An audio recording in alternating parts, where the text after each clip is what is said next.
जहां पहले के समय में एक व्यक्ति के जीवन में रोटी, कपड़ा और मकान ही मूलभूत जरूरतों में से एक थी, तो वहीं आज के समय इंसानों के जीवन में और भी कई सारी जरूरत की चीजें आ चुकी है, जिनमें से हमारा और आपका स्मार्टफोन भी एक है। आज के समय फोन का यूज न केवल कॉलिंग के लिए बल्कि और भी कई तरह के कामों में इस्तेमाल किया जाता है। लेकिन दोस्तों, क्या कभी आपके दिमाग में ये सवाल आया है कि आखिर हम सभी के हाथों में 24 घंटे रहने वाला ये स्मार्टफोन फैक्ट्रियों में कैसे बनता है? तो दोस्तों, चलिए आज की इस वीडियो में हम आपको स्मार्टफोन के फैक्ट्री में बनने की फुल प्रोसेस दिखा देते हैं।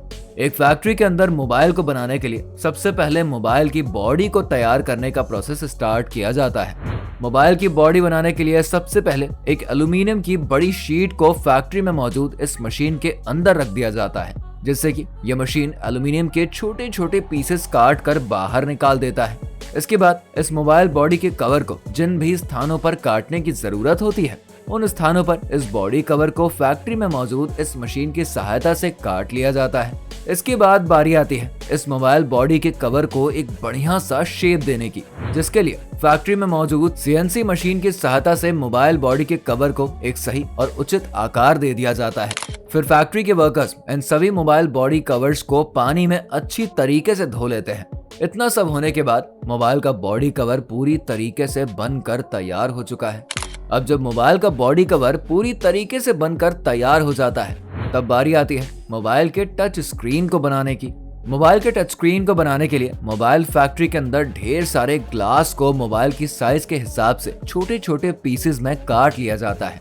फिर बारी आती है इन कटे हुए ग्लासेस को एक सही शेप देने की, जिससे कुछ इस प्रकार से एक परफेक्ट शेप दे दिया जाता है। इसके बाद परफेक्ट शेप दे दिए गए इस ग्लास पर पॉलिश करी जाती है। पॉलिश हो जाने के बाद इस ग्लास को और भी अच्छे से साफ किया जाता है, जिसे क्लीनिंग प्रोसेस भी कहते हैं।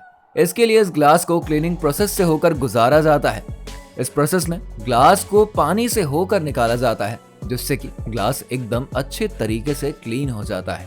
इसके बाद बारी आती है इस टच स्क्रीन पर कोटिंग करने की, जिसे मोबाइल फैक्ट्री के अंदर मौजूद इन मशीनों की मदद से पूरा किया जाता है। जब फैक्ट्री के अंदर टच स्क्रीन पर कोटिंग की प्रोसेस कंप्लीट हो जाती है, तब ये टच स्क्रीन पूरी तरीके से बनकर तैयार हो जाता है। फैक्ट्री के अंदर स्मार्टफोन बनाने के लिए सबसे पहले एलसीडी टच स्क्रीन का विजुअल इंस्पेक्शन किया जाता है, क्योंकि यह बात तो सभी को पता है, मोबाइल फोन में किया जाने वाला सारा काम टच स्क्रीन के द्वारा ही संभव हो पाता है। इसीलिए स्मार्टफोन के टच स्क्रीन को बहुत ही ज्यादा बारीकी से जांचा और परखा भी जाता है, जिससे कि टच स्क्रीन के अंदर कोई भी कमी ना रह पाए। जब फैक्ट्री के वर्कर्स इस टच पैनल को पूरे परफेक्ट तरीके से जांच लेते हैं, तब इस टच पैनल को कन्वेयर बेल्ट की मदद से दूसरे वर्कर्स के पास आगे भेजा जाता है, जहां पर इस टच पैनल पर ग्लू लगाने का काम किया जाता है। तो यहाँ पर मौजूद ग्लू मशीन की मदद से इस टच पैनल के चारों तरफ कुछ इस प्रकार से लगा दिया जाता है और यहाँ पर ग्लू लगाने का काम पूरा कर दिया जाता है। ग्लू लगा दिए जाने के बाद टच पैनल के ऊपर मोबाइल के कवर को जोड़ दिया जाता है और इसे आगे की प्रोसेस के लिए भेज दिया जाता है। अब बारी आती है मोबाइल के दिल अर्थात प्रिंटेड सर्किट बोर्ड, जिसे पीसीबी के नाम से भी जानते हैं, उसके काम को पूरा करने की। आपकी जानकारी के लिए बता दें, इस पीसीबी पर मोबाइल फोन के सभी इलेक्ट्रिकल पार्ट्स को जोड़ दिया जाता है। इस पीसीबी पर जब मोबाइल के सभी पार्ट्स को सोल्डरिंग के द्वारा जोड़ा जाता है, तब इन सभी पार्ट्स में किसी भी प्रकार का कोई डैमेज ना हो सके, इसके लिए इस पीसीबी पर पेपर टेप को लगाया जाता है। इसी पीसीबी पर फ्रंट कैमरे के साथ बैक कैमरे को भी लगाकर फिक्स कर दिया जाता है। इतना हो जाने के बाद इस पीसीबी के ऊपर वाटर लेवल को लगाया जाता है। ये वाटर लेवल एक सफेद कलर का स्टिकर होता है। यहाँ पर इस स्टिकर को लगाने का कारण ये है कि जब भी कोई मोबाइल पानी के अंदर गिरता है, तो मोबाइल की सर्विस के वक्त ये बात आसानी से पता लग जाए कि ये मोबाइल पानी के अंदर गिरा था या फिर नहीं, क्योंकि जब मोबाइल पानी के अंदर गिरता है तो ये सफेद स्टिकर लाल हो जाता है। इसके बाद इस प्रिंटेड सर्किट बोर्ड में माइक को फिट करने की बारी आ जाती है। इसी माइक के कारण एक मोबाइल से दूसरे मोबाइल तक हमारी आवाज पहुंच पाती है। इस माइक को पीसीबी के एकदम नीचे लगाया जाता है। इसके अलावा पीसीबी के सबसे ऊपर स्पीकर लगाने का काम पूरा किया जाता है। इन सभी के बाद इस पीसीबी में वाइब्रेटर्स भी लगा दिए जाते हैं, क्योंकि वाइब्रेटर से ही हमारे मोबाइल फोन्स वाइब्रेट हो पाते हैं, जो कि मोबाइल का एक काफी ज्यादा इम्पोर्टेंट पार्ट होता है। इन सभी के बाद एलसीडी और टच पैनल की मदद से इस पीसीबी को जोड़ दिया जाता है। फिर मोबाइल के साइड पर पावर बटन के साथ साथ वॉल्यूम बटन को भी लगा दिया जाता है। इसके बाद मोबाइल के मिडिल में वाईफाई और जीएसएम को भी फिट कर दिया जाता है। जिससे कि हमारा स्मार्टफोन वाईफाई में जाते ही अच्छे खासे स्पीड वाले इंटरनेट कनेक्शन से जुड़ जाता है। फिर इस मोबाइल फोन को फैक्ट्री के वर्कर्स कुछ इस प्रकार से जोड़ देते हैं। इन सभी के बाद बारी आती है मोबाइल फोन को अब टेस्ट करने की। मोबाइल फोन की टेस्टिंग में सबसे पहले मोबाइल फोन के रेडियो फ्रीक्वेंसी की टेस्टिंग करी जाती है, क्योंकि रेडियो फ्रीक्वेंसी ही वो चीज होती है जिसकी मदद से हम सभी मोबाइल फोन से आपस में बात कर पाते हैं। रेडियो फ्रीक्वेंसी परफेक्ट तरीके से चेक कर लेने के बाद मोबाइल फोन की एलसीडी टेस्टिंग भी करी जाती है। जब फैक्ट्री के वर्कर्स मोबाइल फोन की एलसीडी टेस्टिंग को पूरी तरीके से कंप्लीट कर लेते हैं, तब मोबाइल फोन के mic, speaker, multi touch, gravity sensor, front camera, back camera और फ्लैशलाइट जैसी चीजों का अलग अलग टेस्टिंग कर लेते हैं। इन सभी के बाद मोबाइल के सभी स्क्रूज को लगाने की बारी आ जाती है, जिसे मोबाइल फैक्ट्री में मौजूद कुछ इस प्रकार की रोबोटिक मशीन्स आसानी से लगाने का काम कंप्लीट कर देते हैं। इसके बाद अब बारी आती है मोबाइल फोन के पैकेजिंग की।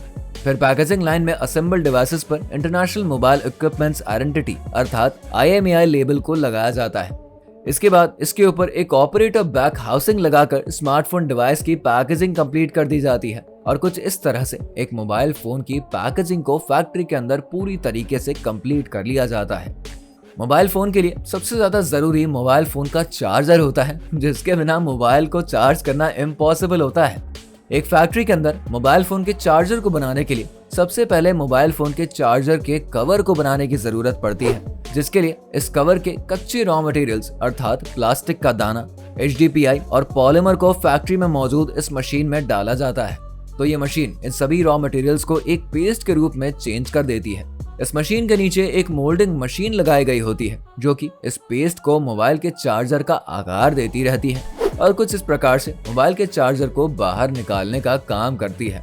इसके बाद बारी आती है इस मोबाइल के चार्जर के अंदर करंट के लिए प्लग को लगाने की, जिसे फैक्ट्री में मौजूद वर्कर्स कुछ इस प्रकार से लगाने का काम कंप्लीट करते हैं। इतना सब हो जाने के बाद इस चार्जर के अंदर सर्किट को बनाने का सबसे जरूरी प्रोसेस कंप्लीट किया जाता है, जिसके लिए फैक्ट्री में मौजूद कुछ इस प्रकार की मशीन में एक प्लेन इलेक्ट्रिकल प्लेट को रख दिया जाता है, जिससे कि यह मशीन इस इलेक्ट्रिकल प्लेट पर सर्किट की सभी वायर्स को बहुत ही आसानी के साथ छापने का काम कर देती है और साथ ही साथ इलेक्ट्रिकल प्लेट्स को कन्वेयर बेल्ट की मदद से आगे भी भेजती जाती है। जब ये मशीन चार्जर के सभी सर्किट को पूरी तरीके से कंप्लीट कर देता है, तब इस सर्किट को चेक करने का काम कंप्लीट किया जाता है कि ये सर्किट पूरी तरीके से परफेक्ट है या फिर नहीं है। इसके बाद इस सर्किट के अंदर कैपेसिटर और इनपुट आउटपुट को अच्छे तरीके से लगा दिया जाता है। फिर इस सर्किट को कन्वेयर बेल्ट की मदद से आगे भेजा जाता है, जहां पर फैक्ट्री के कुछ वर्कर्स इस सर्किट पर USB पोर्ट को सोल्ड करने का काम कंप्लीट कर लेते हैं। इसके बाद इस सर्किट और USB वायर को मोबाइल फोन के कवर के अंदर कुछ इस प्रकार से फिट कर दिया जाता है।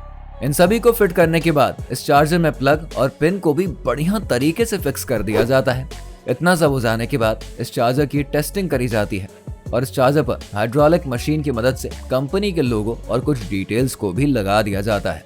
तो दोस्तों, स्मार्टफोन और चार्जर की फैक्ट्री मेकिंग प्रोसेस आपको कैसी लगी कमेंट बॉक्स में जरूर बताइएगा। वीडियो पसंद आया हो तो वीडियो को लाइक और शेयर करना बिल्कुल ना भूलें और अगर आप हमारे फैक्ट फिक्शन चैनल पर नए आए हैं तो चैनल को सब्सक्राइब जरूर कर लीजिए।